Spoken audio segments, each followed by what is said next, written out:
know to look there because sometimes we have a lot of other information in the chat. So just trying to get that all together. Okay, awesome. So let me share with you. I got just a couple of content I think would be very helpful. Very often people are always asking me, well, where's that statistic and where'd you get that from? And so I thought, let me share some of that information with you so it's easy to access and you can see that as well. All right. So let's talk about what's happening, right? This process of sending kids to college, helping them land an internship at that first job, this was supposed to be easy. That we all thought that this was supposed to be something that you go to college, you get an education, you get a job, and you're able to move on and plan a career. And for, a couple of different reasons, it's just a lot harder than any of us ever planned or expected. And it's for a whole host of reasons, which we'll talk about tonight. But we really understand how difficult this is. And I think expectations from a parent and student and employer have really evolved and changed. So let's talk about what's happening right now. Right now, 2 million students graduate college every year, and over 80% think they're ready for work. But very often, only 50% of hiring managers are in agreement. The jobless rate for new grads continues to surpass that of workers ever since January of 2021. A few years ago, there were two jobs for every job seeker. Let me just say it again. There were two jobs for every job seeker. Now there's two applicants for every job. So it's very competitive and much more competitive. Many of our students, they want to get internship, but over 30% are saying that they're reporting difficulty in making that happen. And about 4 in 10 students of our college grads are underemployed, meaning they are in a job that did not require a college degree. So how do we manage this, right? We have young adults and grads, they're struggling, they're overwhelmed. As parents, we thought, the university was supposed to handle this. We're not sure how to give them guidance. And employers tell us they don't want to babysit. They don't want to hold their hand. They want someone who can come in and really be ready to go.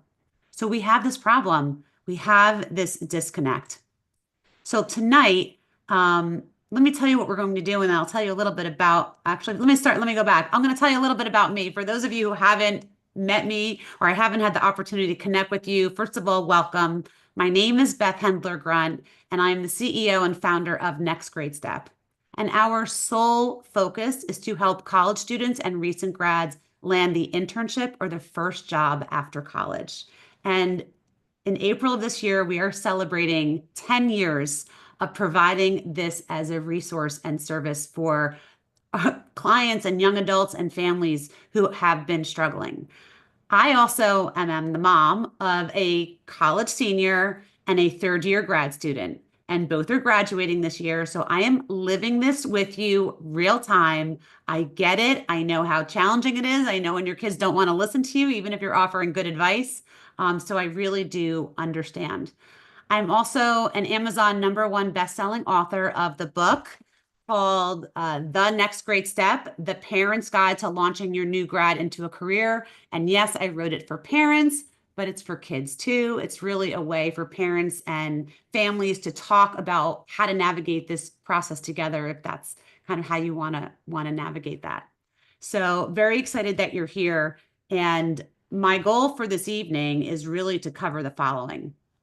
To talk about what's happening from a parent perspective of what we're hoping will happen when our kids go to school and hopefully get a job, what students are thinking will happen when they are going through the process, and then what employers are expecting. I'm then going to talk about very specific the outlook and trends for 2025 of what we see specifically for young adults and the class of 2025 and what's happening from that perspective. I will give some tips and guidance, but I'm really here to answer your questions. What I have found, and I've done a number of these sessions, that there's so many questions. How can I be of service to you to help answer what's on your mind? I've had a number of people who've written in questions as well. I will do my very best to get to those and hopefully offer some insight as well. All right. So again, as I'm speaking for the first, 15 minutes or so, please put your questions into the Q&A. And then any other specific you'll see from Haley, you can look in the chat. She'll have all kinds of resources that you can take a look at. So let's talk about it. So, as parents, we are so excited and working with our kids and helping them get to school and kind of the feeling like we did it, right? We all did it because we know it's a family effort to make this happen. And we thought when we went on the campus tour that the schools said to us, we got it. We're going to make sure that your student has everything they need to be successful in this journey and to help them have a job when they graduate. But somehow it doesn't always happen the way we thought. Very often we expect that our students are going to engage with career services and campus resources. But did you know that on average, only 4 out of 10 students go to career services? And there's a lot of reasons for that. That's another day. We also expect that our students are going to gain life skills, learning how to communicate, network, meeting people, joining clubs, advocating for themselves, leadership. But sometimes they don't happen the way we thought. And now we have kids who missed a large chunk of that due to the pandemic. So maybe they didn't get it the way we thought they would. Very often parents say, you know what? I have a lot of connections and I'm going to introduce my child to these people and that will help them get a job. And by the way, I am all for connections. But what I also hear very often, parents will tell me, say, I introduced my son to a friend and this person was the vice president at the company. It just didn't go anywhere. Or I think my kid kind of blew it. Maybe they were too casual. Maybe they weren't even prepared and they didn't really know what to say. So often, sometimes those connections don't work out the way we think. Also, parents tell me, hey, look, I haven't looked for a job in 20, 30 years. I'm not sure what the current way is to find employment, and I'm not really sure the right way of how to give that guidance to my child. And last, the comment that comes up a lot, I've done a whole separate presentation on this comment of, I wish I knew. I wish I knew how early the process started, or I wish I knew to advise my young adult to engage on campus in a certain way, or maybe create a resume or LinkedIn, whatever it might be. And I just want to assure you that whether you told them or you didn't tell them, you're not too late. It's never too late. So now is the chance that hopefully I'll give you some of those insights of how you can support them. So those are some typical perspectives I hear from parents. From a student perspective, and I know we have students on as well, very often students will come into school very enthusiastic, as you should, feeling like I did it. I got into the school I wanted. I think I have the right major. I've picked the area that I want to pursue or learn about, and you're excited about it. And then as you progress in school, whether it's sophomore, junior year, you say, you know what, let me try to get a work experience. Let me try to get an internship.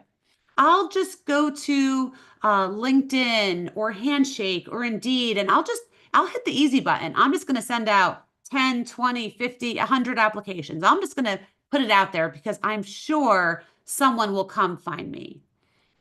Sometimes it happens and it works. Very often it doesn't. And students will say, you know what? I don't understand. I have, good grades, or I reached out to these companies. I didn't hear back. So then there's a feeling of, maybe I just need to beat the tracking system. I need to beat the AI. I need to fill my resume or LinkedIn profile with more keywords. That's what I need to do. So that happens sometimes, and sometimes it works. Not always does it work. And then there starts to be this feeling of like, wow, what am I doing wrong? Maybe I'm not going about it correctly, or maybe I don't have the right skills, or maybe I'm not good enough. And we can't underestimate what's going on with our young adults that, on average, 30 to 40% are dealing with some type of anxiety or depression. And clearly, the pandemic did not help that. So now a lot of young adults are overwhelmed. They feel stuck. They feel afraid. They question, whether it's reaching out to someone or whether they're worthy of it. And really, really smart kids, and that you all are really smart individuals, start to question yourself. And then we have the employer perspective. Employers have told us and told me, this is where I'm at. we all know, we've seen the headlines, employers have scaled back.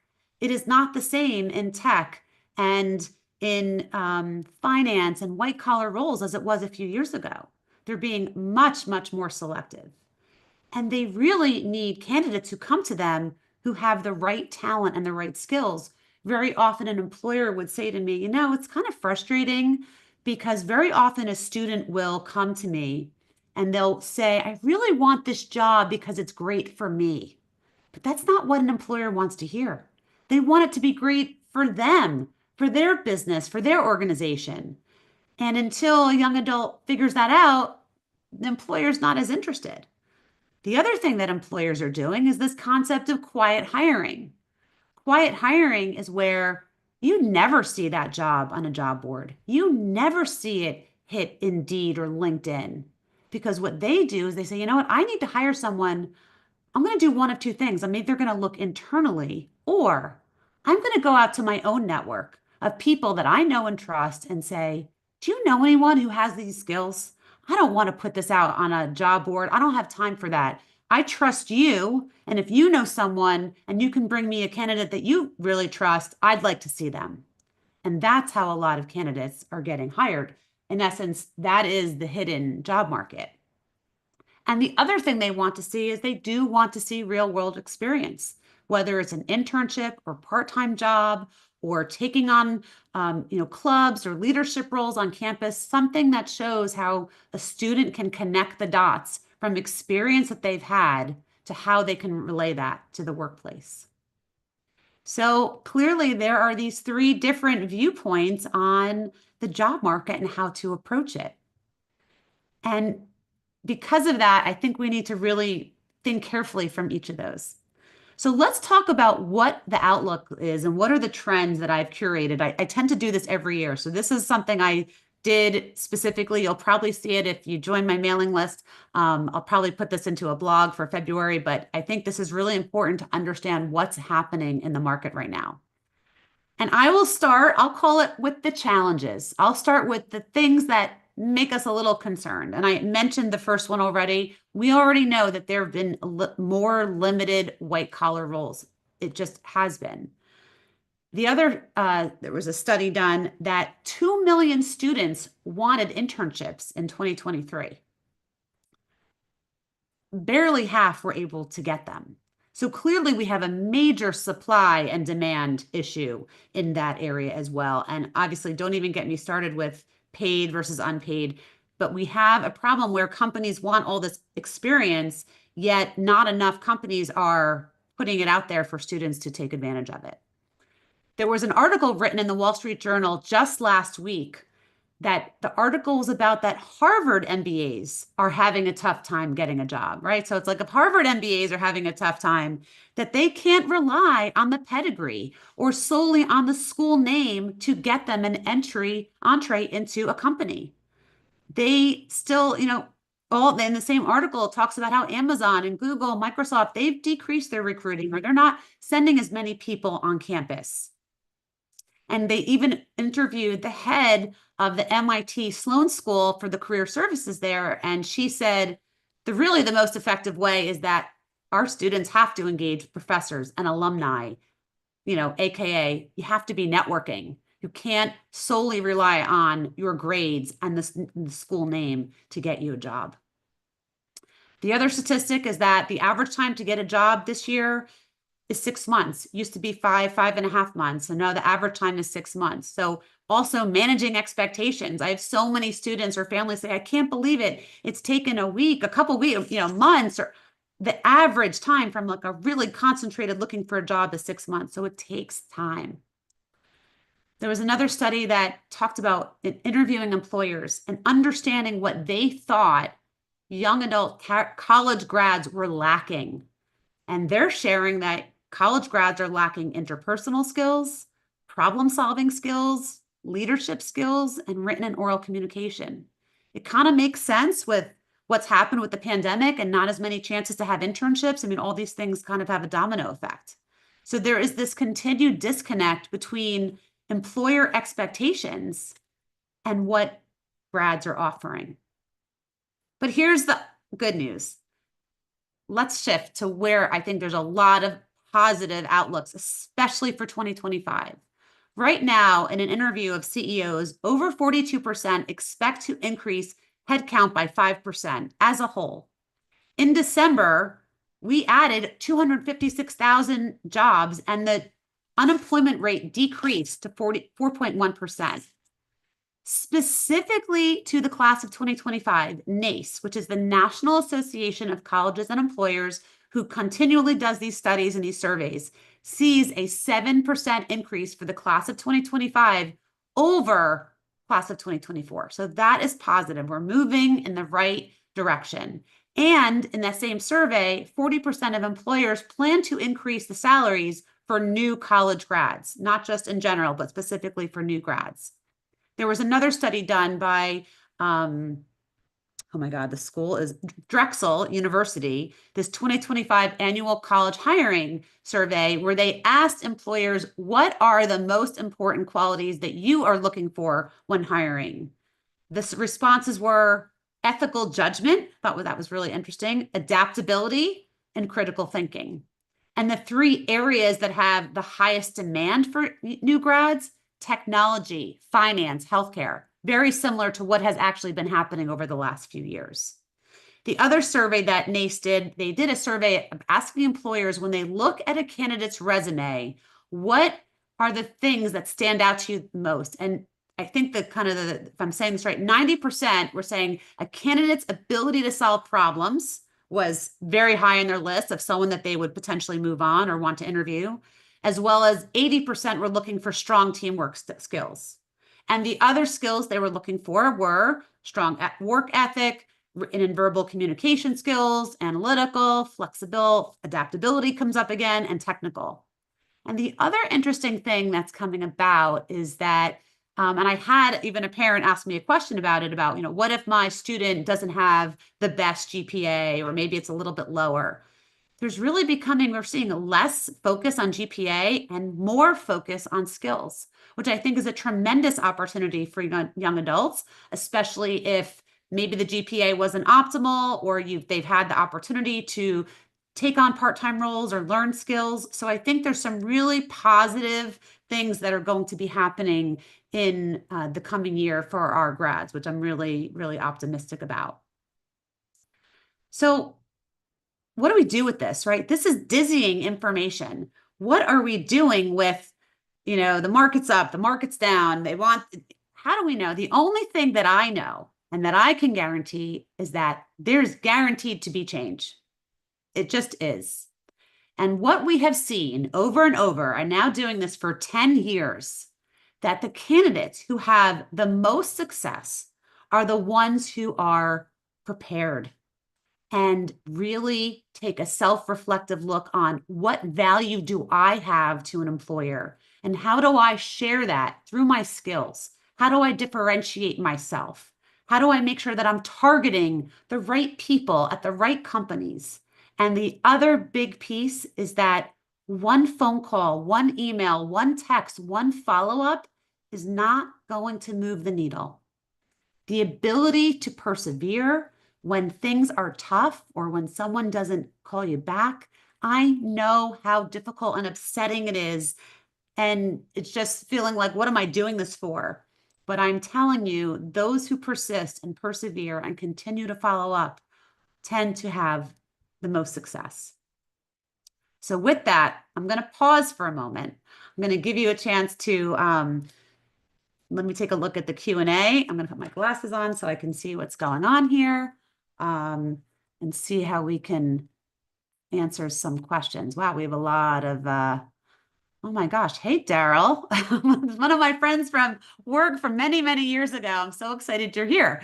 Okay, let's start. Hi, Mark. Thanks for your question.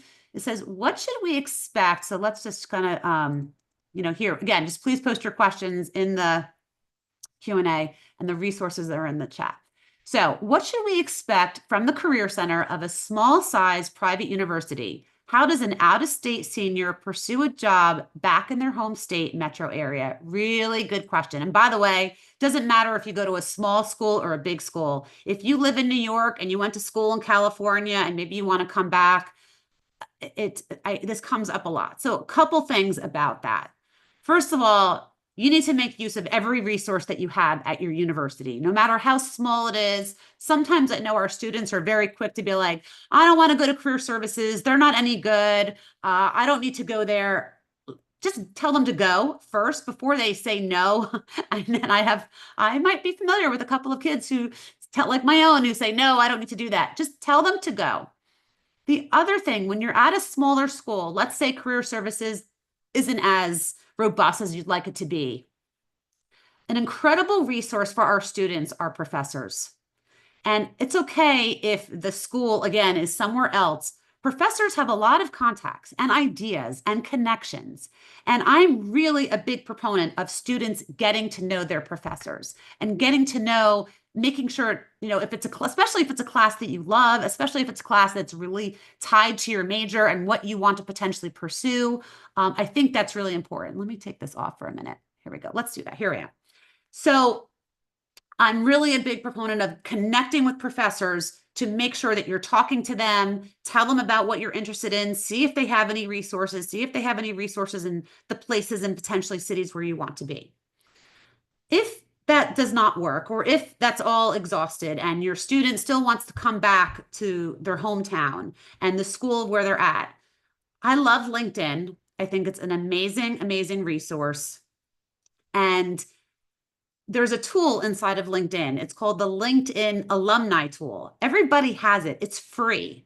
If you're a student or a parent, anyone, you go and you type in either the name of the university or your own university, or you click on the icon and it brings you to a page that actually brings up a whole profile of all the people that went to the same university. And you can say what year they graduated, what did they study, what they're doing now, what companies they work at. And you can see who's maybe in a city or company or role that could be of interest to you.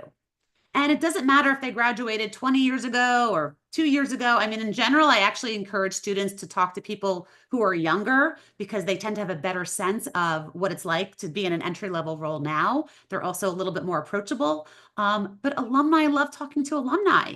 And they're usually a very welcoming community to have a conversation to say, I'd like to learn more about your role. I'd say worry less about, I need to be in this city. I'm not saying you should ignore it, but start to get clarity on the kind of role that you really want by having those networking conversations. And then you can hone in on, okay, I know I really want to be more in this area. What are the types of companies that are doing it in this type of company? And the other thing in LinkedIn, which you can do for anybody, doesn't have to be alumni.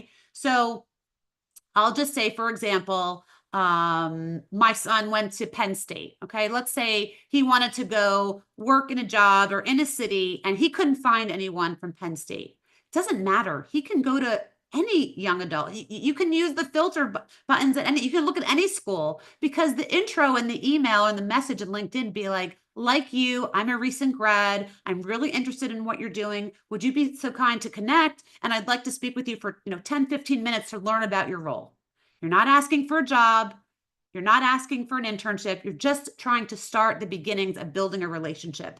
And I think whether it's through alumni or just reaching out to other young adults who are on LinkedIn, who are doing a role that you aspire to, LinkedIn is great because it's also a database. You can search for the name of the jobs or find people who are doing it, who maybe have only been out of school for a few years, or for a few schools that are in. I think one of the people asked, his son wants to go back to Florida. So look up some of the people who graduated from some of the Florida schools, or you can find people also by their geography of where they work. Because there's so much that happens. I know a lot of going back to work. There's still a lot that's remote or hybrid. Focus in more on the kind of role you want, who's doing that role, connecting with people who are in that role. And I think that will help lead you to figure out what are the companies that need that kind of expertise and that skill set. So I hope that helps.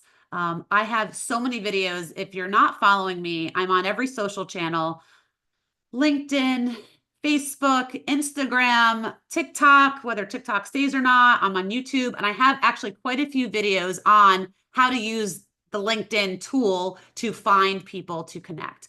But I'm, definitely use it. It's an amazing free resource. A lot of times people don't even think of that. Okay. Next question. So, my daughter graduated last May with a degree in communications, has been looking for a job in PR, had an internship, it didn't yield a job. I gave her your book. Thank you. She's been using it. There's so few entry-level jobs, even though there's a lot of employers. Number of courtesy interviews. I'm going to try to get to the bottom here. So, she's beyond discouraged because she's so right for this space. She has a number of courtesy interviews via networking, went through 3 interviews and writing sample and a well-known, and they went with someone else. Okay, and this is where, the disappointment is. And boy, do I get it. I really get it. It is tough. I'm not even underplaying. It is so hard. I don't care whether you're a young adult or someone who's been in the job market for years. It's really hard not to take it personally. And it's really hard not to get down on yourself and discouraged and think like, I'm not good enough. Or in this example, she really wanted this great PR job. And she's like, well, I'm just going to go to sales. So let me tell you something about how I've helped students who get rejected from a job actually get a job at that company.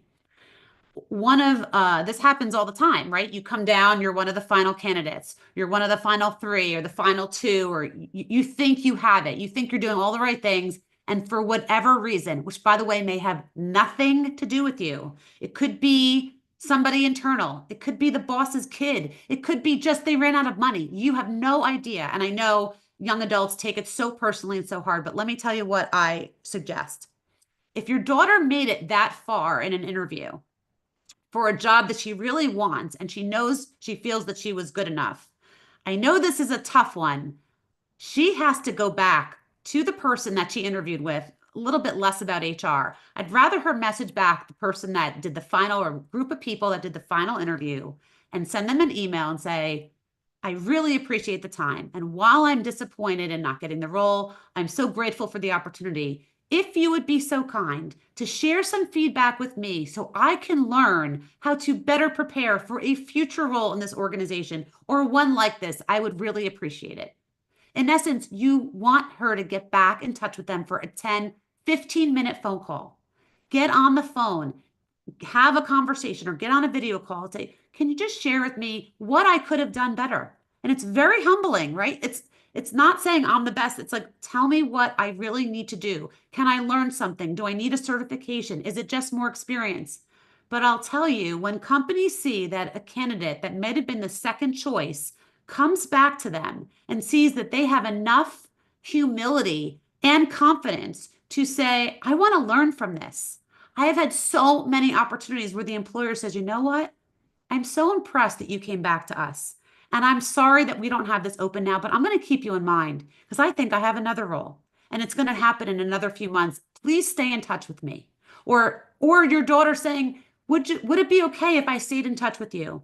I really want to share with you as I'm going through this process. Or could you be a mentor to me as I navigate this? So this is taking a rejection and turning it into someone that they've spent a lot of time interviewing her too. It wasn't nothing, right? She needs to come back to them. And if this is what she really wants, then she needs to keep persisting. And it's not by throwing spaghetti on the wall. It's by targeting people who have the job that she wants, or find someone who went to the same school, or find someone who's only been doing the job for a few years. Reach out on LinkedIn saying, I'm really interested in the role that you're doing. I'd like to learn more, or I'd really like to understand your career path of how you got there. Knowledge is power. And I think very often students and young adults will say, I know it, I got it, I looked it up online. There is nothing more valuable than speaking to a live person to give you some insight. And I know it's uncomfortable, right? Who wants to call anybody on the phone? I mean, most, 20 somethings don't. But I'm telling you, if you reach out and you're persistent and you share even with these, people that you didn't get the job with, or with someone who is also in another, similar industry doing a similar job to learn about how they got there, that's how people get hired. That's how you become part of that quiet hiring hidden job market. I just hired somebody 6 months ago. I didn't put the job out. I don't have the time and the energy to put it out for hundreds of people. I reached out to my network that I knew and I trusted. And that's how I had some people come to me, and that's who I ended up hiring. I'm not saying it's just, this is how it's happening, and I want our young adults to take advantage of that. So I hope that helped answer your question. All right. Hey, Daryl. Oh my gosh. I just have to say, Daryl and I work together. I used to work for AT&T and then Lucent Technologies and then Avaya. And Daryl was on my sales team, who was a phenomenal salesperson. And now she's like a leader in her own right, a director at all these different companies. I'm so happy you're here. And I'm so happy we really should catch up separately. But anyway, okay. The question is, I'm interested in knowing the importance of an internship versus just a summer job, the summer between junior and senior year in college. Good answer. Good question. Really good question, right? So I've talked about this importance and desire of employers to see work experience, how it is really, really helpful for students to get real world work experience. However, for all kinds of reasons, sometimes it happens and sometimes it doesn't, right? Maybe you're an athlete. Maybe you need to work over the summer and you can't do an internship that's unpaid, or the kind of work that you're looking for, you couldn't find something that was paid. I think there's options. Yes, ideally, would I like to see a student have work experience between junior year and senior year? Absolutely. Even if you hated it, just so you know that you hated it and you don't spend your time looking for a job doing that. But I want to give you a bunch of options. And Haley, if you're listening, if you can go to my blogs, there's a blog about other choices of what you can do if you don't get an internship. See if you can find it and post it in the chat. But if not, Daryl, I'll send it to you. I can send it out. Couple choices. One, yes, if you can try to get an internship in the area that you're interested in, absolutely. I highly encourage it. Please do that. And it doesn't have to be, and I want to just reinforce, sometimes people get so intimidated. They're like, well, I missed my window and I'm not working for Goldman Sachs, or I'm not working for Apple, or I'm not working for like, there's thousands of companies. And I'm not as concerned about young adults getting jobs at a big name company for their internship. I actually don't always think that's the best. I'd rather you work for a small company that's local that you never really heard of, or maybe a local accounting firm or professional firm, and where you're getting skills. I want students to acquire skills. That's more important than the name of the company, in my opinion. And obviously, if you're on a path for investment banking, it's a little bit different. But in general, it's what kind of skills can you acquire? I don't care if you work for the mom and pop pizza shop. If you're able to come up with a social media plan and market it and do a promotion or do some kind of giveaway, or you're going to able to operationalize them and make them more efficient, better, faster, or able to do their books for them, it's the skill that I'm more interested in and less about the name of the company or how prestigious it is. So I think we get hung up on that. The other thing I love sometimes, and I've have kids who are athletes, right? They don't have time for an internship or whatever happens. There's a great company. I know the owner. I have no incentive at all, but the company is called Parker Dewey. It's Parker. Maybe Haley, you can link their website in the chat. Dewey. They do micro internships specifically for college students. So they work with big name companies actually who need projects. It's project-based work. So maybe Pepsi needed a database organized, or maybe another manufacturing company needed something support on a marketing presentation. This is a great way. It's like a week or two or three. So you could, if you over winter break or a part of your summer, you can bridge all of these together. And they're excellent. And I really, really like what they're doing. It's a great way to get experience if you don't have 8 or 10 weeks to do it. And they're very often all paid. Thanks, Haley. Thanks for posting that. Um, there's also a company called The Forage where you can do these simulations and kind of mini certifications of different companies and big name companies. Basically, it's like where you can be certified in, I think I saw it like for the Red Bulls. If you want to learn how to be in sales or ticket sales for them, you can take these mini certifications and then you can show Red Bull that you have the certification. And maybe now you're more appealing to them because you've done one of their internal certification programs. Again, these are all geared towards college students. So my answer is I just want students to have experience and I want them to gain skills. And I'm less worried about the name of the company or how long it is. It's just that you're doing things that enhance your skill set beyond what's in the classroom. So I hope that helped answer your question. But Daryl, you know how to reach me. If you have a question, call me. Okay. Hey, Molly. Son is a 24 grad, had a job upon graduation, began in July, moved to a new city, was in training, and then the job. He was excited, quickly realized the company wasn't a good fit. He stuck it out, but he left. He determined he wasn't in a good place. A job search began in earnest, had a few hits. One was a scam. He feels stuck, doesn't know what to do next.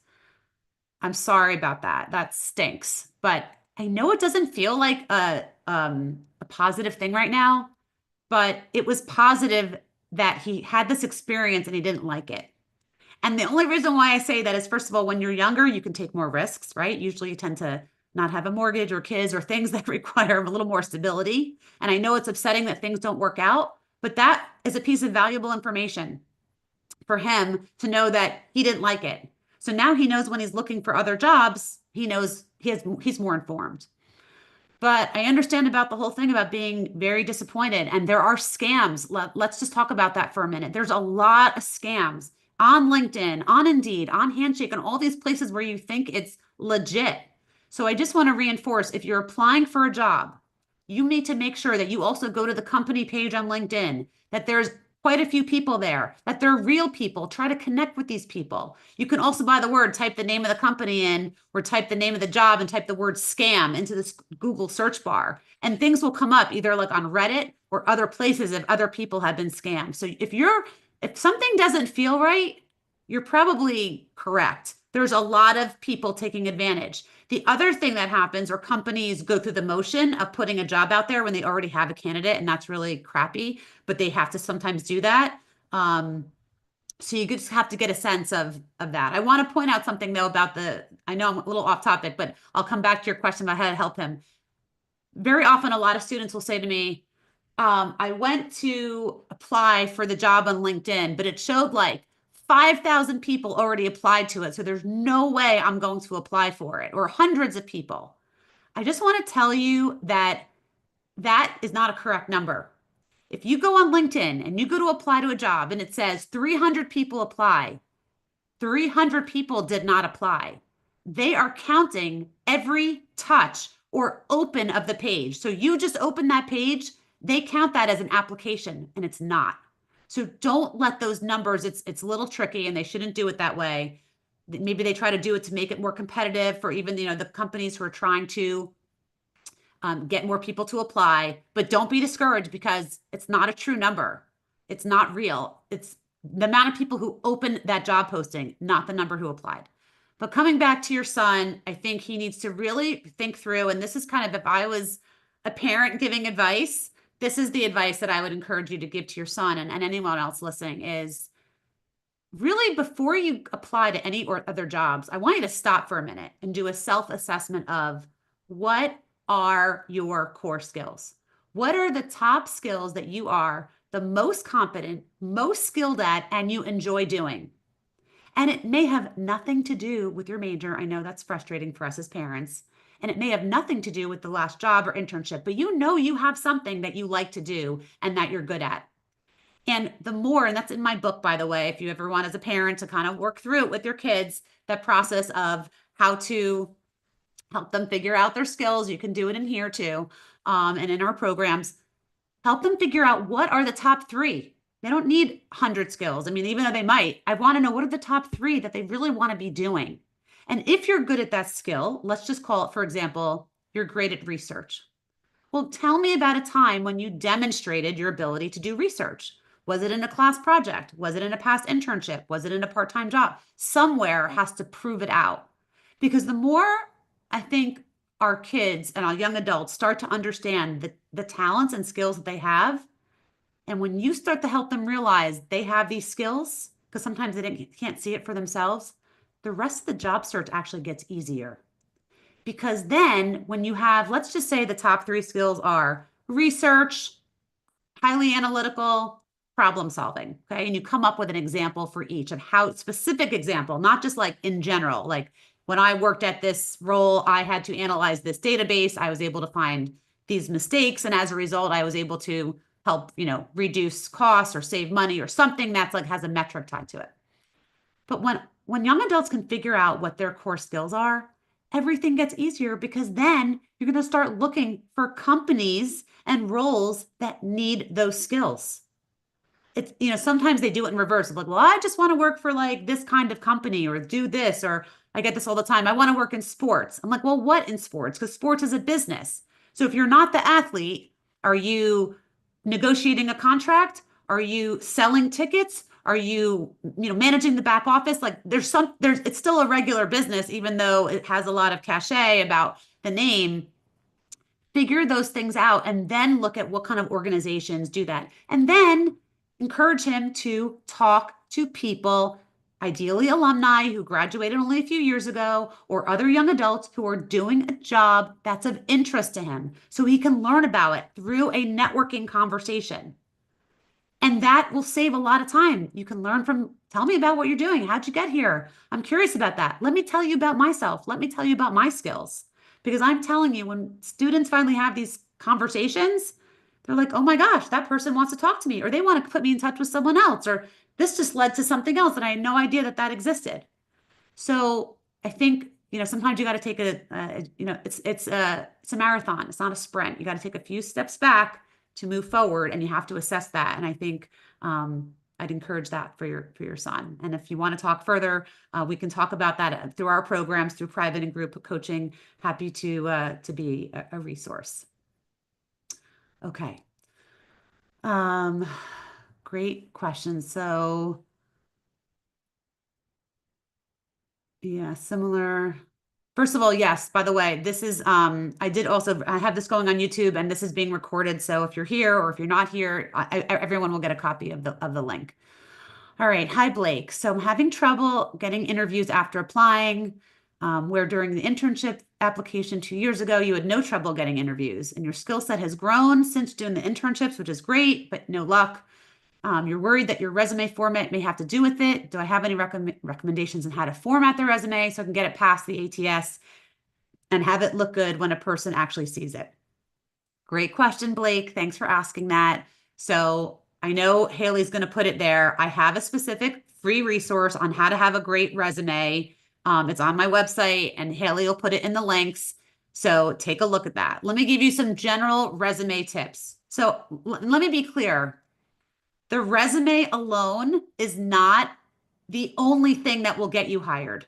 It's a tool amongst all of the pieces that you need to have together in terms of how you talk about yourself, how you follow up, how you answer interview questions, how you reach out, how you persist. It's one tool. So I just want to be clear that relying on the resume as the sole resource for you to get a job, you need to do more. And kind of what I just said earlier, you need to be networking. You need to be talking with people. And don't just shoot your resume to somebody that you never met. Like you got to warm it up a little bit saying, hi, I'm a student from this school. I'd like to talk to you, learn more about your role, or I saw you did this, or I listened to this podcast, or I saw this in the news, like something of interest as to why you want to talk to that person. Why is that person of interest to you? Resumes in general need to be clean, concise, and my overall feeling is less is more. If you're in college, I mean, even if you're not in college, one page. You should not have more than a one-page resume. I don't care how many things you've done. One page. At the top, if you're still in school or you just graduated, education on top. Very clear when you're graduating, your GPA, relevant coursework you can highlight. And then you can get into your internships, making sure that each bullet starts with a action verb. What do I mean by that? Each bullet on your resume should have something that's a past tense action verb. Built, created, developed, contributed, led, facilitated. Okay, it shouldn't say responsible for. Responsible for is not a verb, not an action. It's just a way of saying something, but it's not a great way to put it on your resume. The other thing on resumes, I want you to focus on your skills, highlighting your skills in the roles that you did. And there should be metrics. And maybe you didn't, generate X amount of revenue, but maybe you contributed to X% increase, or you contributed to working with 3 clients that received this presentation. Something that has metrics, because people's eyes scan for numbers. And my general philosophy goes to resumes and talking. People don't listen and they don't read. So you need to make it clear and concise and compelling, and you need to put numbers in there because people remember the numbers more than they do the words. But take a look at the free resource I have. It'll give you all kinds of guidance. I don't think I would not stuff it with all these words. It's not about having all the right keywords. That's not how you're getting hired. It's not because you magically have like all these amazing keywords. Maybe you'll make it to a first round. To me, I'd rather you spend your time, less time randomly applying, and more time identifying the top 10 or 20 people who are doing the job that you want. So I have this, I call it like the 10 and 10 strategy. I want you to identify 10 people at 10 companies, either within those companies or amongst those, so you can start to have a really more targeted list. You get to choose. You don't have to solely look at jobs based on what's posted online. You actually get to make a choice. And by the way, when you're more targeted and clear about it, employers like that because they know that you know what you want. And that makes it easy for them because if you're going to come in and show how you're going to solve a problem for the area where you know you can add your skills, it makes you much more appealing. Okay, I hope that gives you some guidance. Okay. Um, all right.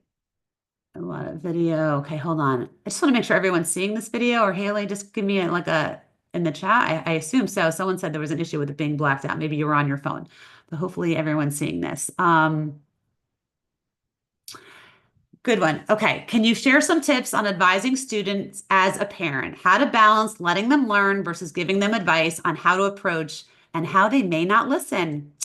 I happen to know a little bit about this, not just as a professional, but also as a mom. And it's funny, I left one slide in. I'm going to bring it up because there was one slide I left in the back just in case this specific question was asked. Let me just bring this to the very end. It's about what can parents do if you're trying to help. By the way, I'll just kind of, by the way, you can get the book. You can schedule time to call. I'll put this back up in a second, but I wanted to share it here.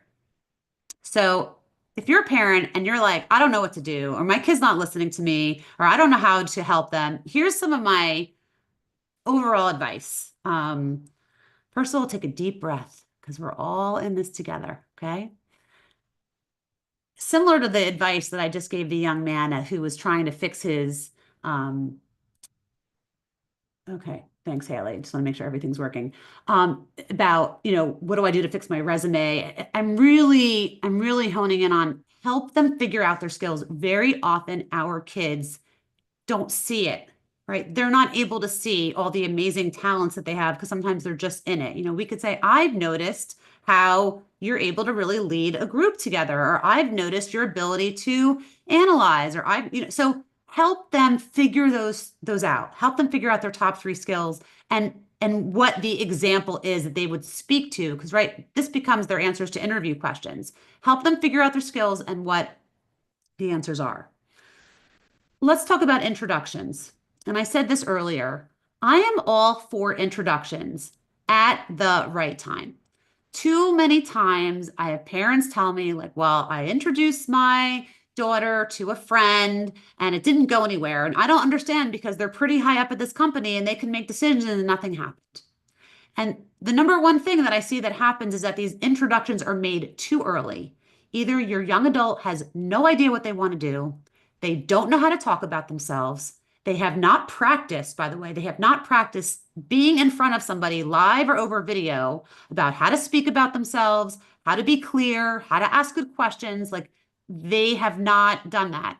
And what I found, it doesn't matter how close of friends you might be with someone when it comes to money and business and reputation, nobody's going to put their name on the line if they don't actually really feel that this candidate in front of them, even though you're best friends and it's the best friend's kid, it has to be really at the right time. I also feel sometimes we put our kids in front of people that are way too high up too early in their search process, that they have not done enough research on the person or the company or the organization to be prepared. So again, introductions are good. They need to be ready. They should role play with you. They should do a practice interview. They should do a practice informational interview. And if it's not with you, a friend, a family member, somebody with us, but it needs to be rehearsed because just sometimes Young adults just don't even realize how they're kind of screwing it up when they are. So I'll leave it at that. Okay, structure. So I'll say in timetables, right? So I'll speak for myself. I would love for my two kids who are going to be graduating soon to have their job search. I would have loved if they had it all figured out like 4 months ago and talking to people and interviewing. But my time frame is not their time frame. And I have to live with that because it's not my job search, it's their job search. And as I say to sometimes, this is not, we are not looking for a job. They are looking for a job. And we can't own it as much as it's hard and we're emotionally attached. But one thing I have found is if you see your student and they're kind of struggling, they've had a hard time, one, they should not be looking for a job 8 hours a day every single day. That is not healthy. It's just not. You don't need that much time. You shouldn't be doing that. And if they're telling you, well, I'm doing it it's just not healthy. They should structure their time. There should be a certain amount of time that they go for a walk or go to the gym. There should be an amount of time that they do sit down and maybe there's some metrics that they can measure to of how many people. I don't want the metric that I want you to talk to them about is how many new people did you reach out to today on LinkedIn? How many new connections did you make? Or how many new emails or follow-ups did you send? Not job applications. I don't feel like that's always the best metric because with Easy Apply, like it could be hundreds at a time and it doesn't do anything. Like how many people have you gotten on the phone with and spoken to this week? Like maybe you should aim for two or three at least. So, those are the types of things with structure and helping them figure it out. And a part-time job sometimes can be great of like just to get them out of the house and not have you staring at them staring at you. All that can be helpful. The other thing to help reinforce with them, and I know it's hard, and I'll say, I'll give my older son credit. He told me, he's like, Mom, you put this device in my phone. You know, we've had this device, this technology for years. This is how we know how to communicate. This is why we text. This is why we message someone on social media. This is why we think if we just Google something or look something up on TikTok and say, how do you get hired, that the person there is going to tell me. And what I want you to remind them, and we say this all the time, is that people hire people, not an AI and not a tracking system and not TikTok and not an algorithm. And that's how people get hired. And it's very overwhelming. And if you're on the cusp of thinking maybe there's a mental health issue, don't disregard that. Like if you think they need mental health support, which a lot of young adults do, that's important. That's more important than finding the job. Making sure that they are okay is much more important. But they have to talk to real people and it's not about mass applying. It's just not.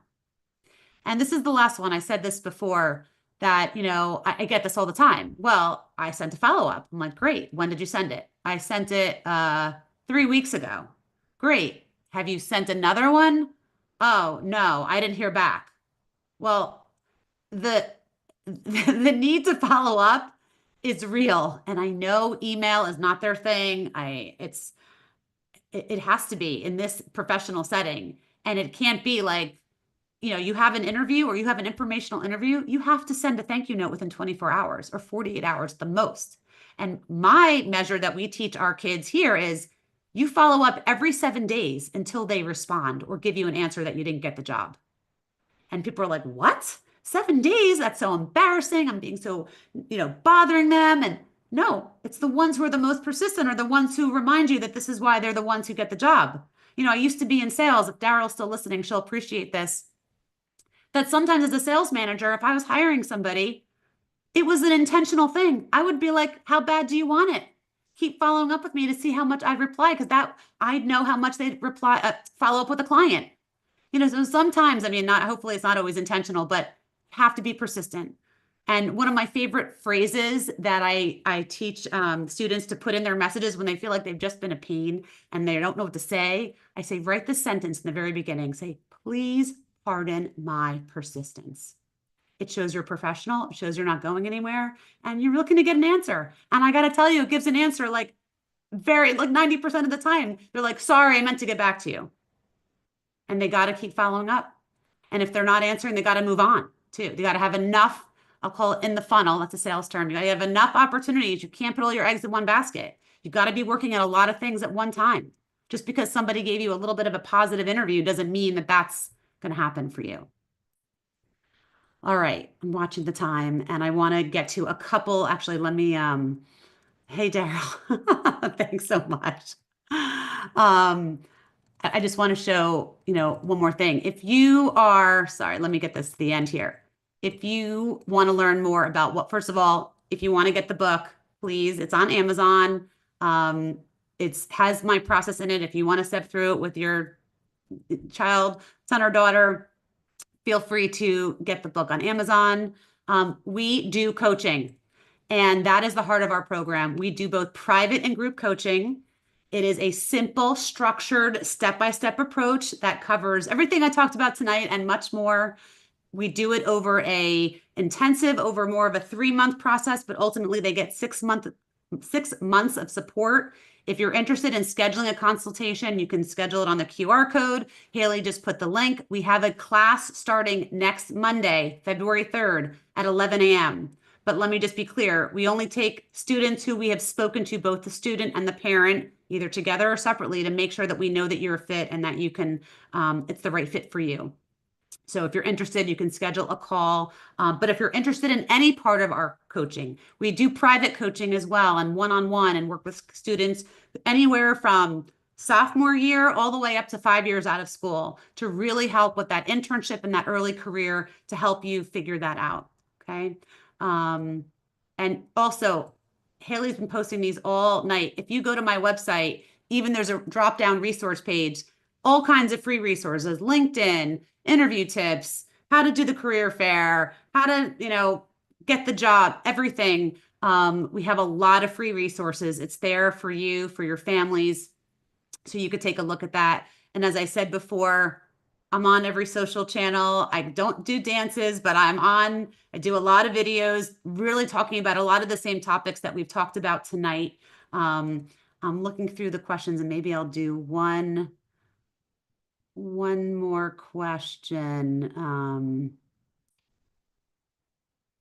Okay, one more question. Okay, so this parent says, son is in communications, TV, film, media, and I have no connections in the field. How can I help him get opportunities?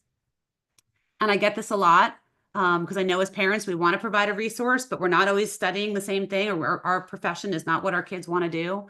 And I think the first thing is really making sure that they have clarity on what they want, go back to their skills and encourage them, help them. You don't have to have the network. Don't feel that you do. I mean, my whole thing is that creating and enabling students to have their own network. We teach them how to fish because if they don't understand how to get the first job, they won't know how to get the second or the third or the fourth. And it's a tool and it's a skill that they need to continue to learn. But what you can encourage them to do is help them figure out their skills. Maybe help them figure out what are the people that are doing this job. Look on LinkedIn together. You can go through Google. Just say, who's doing this role? Who's another recent grad from your school who graduated maybe 2, 3, 5 years ago, about who's in a role? And maybe you write that name down, track it, put it in a spreadsheet or a doc, anything. That's someone you want to reach out to. Did you reach out to them? How many did you reach out to? Maybe just helping them and keeping them accountable. We don't all have the resources. We just don't. Our kids go in different directions. I don't. My kids are going in two totally different directions than my husband and I. And it's not about that I have all these connections. It's helping facilitate. What about this person? Have you thought about this one? Maybe research someone who's doing this, and we just kind of pay attention. Maybe we're helping with the research of like, wow, I listened to this podcast. Or wow, I just read this article. You should reach out to them, not us, but we can provide some resources and some ideas, but really help facilitate that process for them. Okay. So I am so grateful for the interest. I'm going to take the questions. If I didn't get to your question, I will do my very best in a follow-up email to answer that. If you have questions, if you want to learn more about what we do, please reach out. We're on nextgreatstep.com. You can send any questions. You can send them to me directly, Beth, Beth, at nextgreatstep.com. And welcome to help you all. I'm so thrilled you're here. I appreciate your time and attention, and hopefully we'll see you soon. Have a great night.